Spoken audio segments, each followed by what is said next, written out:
పిత పుత్ర పవిత్రాత్మ నామమున ఆమేన్. ఈరోజు జూలై 24వ తారీఖు. మత్తయి సువార్త 13వ అధ్యాయము 10వ వచనము నుండి 17వ వచనం వరకు. అంతట శిష్యులు యేసు వద్దకు వచ్చి, మీరు ప్రజలతో ప్రసంగించున్నప్పుడు ఉపమానములను ఉపయోగించుచున్నారేలా అని ప్రశ్నించిరి. అందులకు ఆయన ప్రత్యుత్తరముగా, పరలోక రాజ్య పరమరహస్యములను తెలుసుకొనుటకు అనుగ్రహింపబడినది మీకే కాని వారికి కాదు. ఏలయనా ఉన్నవానికి మరింత ఇవ్వబడును, వానికి సమృద్ధి కలుగును. లేని వాని నుండి వానికున్నదియు తీసివేయబడును. వారు చూచియు చూడరు, వినియు వినరు, గ్రహింపరు.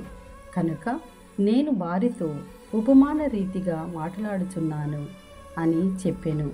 వారిని గూర్చి యెషయా ప్రవచనమిట్లు నెరవేరెను. అది ఏమనా, ఎంతగా విన్నను మీరు గ్రహింపరు, ఎంతగా చూచినను మీరు గమనింపరు.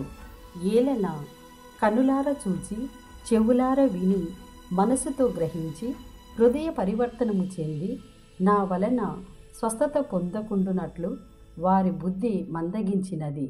వారి చెవులు ముద్దుబారినవి, వారి కన్నులు చూడగలుగుచున్నవి, మీ చెవులు వినగలుగుచున్నవి. మీరు చూచున్నది చూచుటకు, వినునది వినుటకు ప్రవక్తలు అనేకులు, నీతిమంతులు అనేకులు కాంక్షించిరి, కానీ వారికి అది సాధ్యపడలేదు. ఇది ప్రభుని వాక్కు. సర్వేశ్వరునికి వందనములు. పిత పుత్ర పవిత్రాత్మ నామమున ఆమేన్. ప్రభువా, ఈ వాక్యాన్ని వింటున్న ప్రతి కుటుంబాన్ని ఆశీర్వదించండి. ఈ వాక్య పఠనము ప్రతి ఇంట సుగంధ పరిమళాలు వెదజల్ల చేయండి. మీ వాక్య పరిచర్య చేయుచున్న ప్రతి ఒక్కరిని దర్శించండి, ఆశీర్వదించండి, ముందుకు నడిపించండి. వాక్య ధ్యానాంశము ద్వారా బాధలతో, వ్యాధులతో, సమస్యలతో, నిందలతో, అవమానములతో ఉన్నారు.